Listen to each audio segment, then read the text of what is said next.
මහර බන්ධනාගාර කලබලයේ සුළමුල සහ සමාලෝචනය. මහර ඇති වූ තත්ත්වය මේ ගමුට වඩා වෙනස් තත්ත්වයක්. ආසන්නතම කරුණක් මේ දක්වා අපිට සොයාගන්න නොහැකි වෙලා තිබෙනවා. ඕනෑම බන්ධනාගාරයක යම් යම් රැඳවියන් සමග ප්‍රශ්න මතුවුණාට තත්ත්වයන් පාලනය කර ගැනීම පුළුවන් වෙනවා. මොවුන් ගිනි තබලා තියෙන්නේ ඔවුන්ට උයන මුළු තැන්ගේ, කන්න බොන්න තියෙන තැන්, බේත් හේත් ගන්න තැන්, කාර්යාල කඩාකප්පල් කිරීමේ වැඩපිළිවෙලක් මේ සංවිධානාත්මක ක්‍රමය තුළ තිබෙන බව පේනවා. සැකයක් පහළ වෙනවා මේට බාහිර බලපෑමක් තිබුණාද මේ කලබලකාරී තත්ත්වයක් ඇති කරන්න කියලා. ඒ වෙච්ච අලාභය විශාලයි.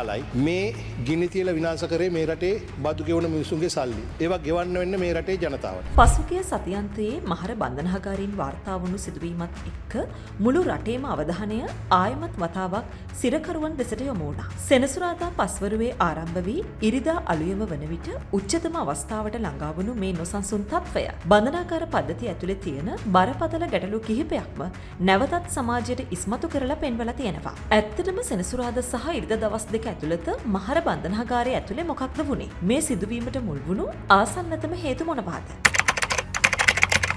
සිද්ධියේ ආරම්භය සෙනසුරාදා පස්වරු 4:30ට විතර සිදුවුණු බවයි වාර්තා වන්නේ. බන්ධනාගාරයේ සිටින රැඳවියන් පිරිසක් අතර ඇතිවුණු මත ගැටුමක් දුරදිග යාමෙන් තමයි මේ කලබලය නිර්මාණය වෙන්නේ. තත්ත්වය පාලනය කරන්න බන්ධනාගාර නිලධාරීන් උත්සාහ කළා. ඒ වන විටත් රැඳවියන් බන්ධනාගාරයේ ප්‍රධාන ස්ථාන කිහිපයකටම අලාභහානි සිදු කර අවසන්. විශේෂයෙන්ම ප්‍රධාන ජේල කාර්යාලය, බන්ධනාගාර රෝහල, පුනරුත්ථාපන අංශය සහ මුළුතැන් ගේට ගිනි තැබීම නිසා විශාල දේපල හානියක් සිදු වුණා. මේ ගැටුම් අතරතුර තුවාල ලැබූ රැඳවියන් 9 දෙනෙකු රාගම ශික්ෂණ රෝහලට ඇතුළත් කළ අතර අවාසනාවන්ත ලෙස වත්තල ප්‍රදේශයේ පදිංචි 33 හැවිරිදි රැඳවියෙකු ජීවිතක්ෂයට පත් වුණා.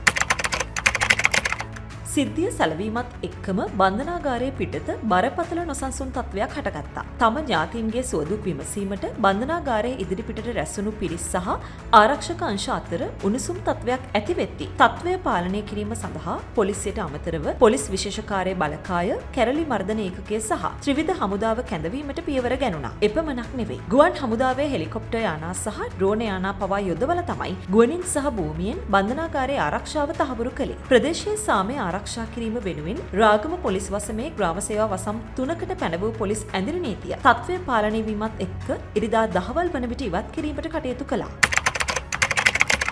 මේ සිද්ධියෙන් පස්සේ බන්ධනාගාර බලධාරීන්ගත් ක්ෂණික පියවර වුණේ ගැටුමට මුල් වුණා කියලා සැක කරන ප්‍රධාන රැඳවියන් 104 දෙනෙකු වහාම ක්‍රියාත්මක වන පරිදි වැලිකඩ, බූස්ස, කළුතර, බදුල්ල, මඩකලපුව සහ පොළොන්නරුව යන බන්ධනාගාර වෙත මාරු කර යැවීමයි. සිදු වූ දේපල හානි නිසා ඉදිරි දින 3 තුල අමුත්තන් පෙන්වීම తాවකාලිකව නතර කර තිබුණත් ලබන බ්‍රහස්පතින්දා ඉඳන් නැවත සුපුරුදු පරිදි අමුත්තන් බලන්න අවස්ථාව සලසා දෙන බව බන්ධනාගාර අධිකාරීවරයා දැනුම් දුන්නා.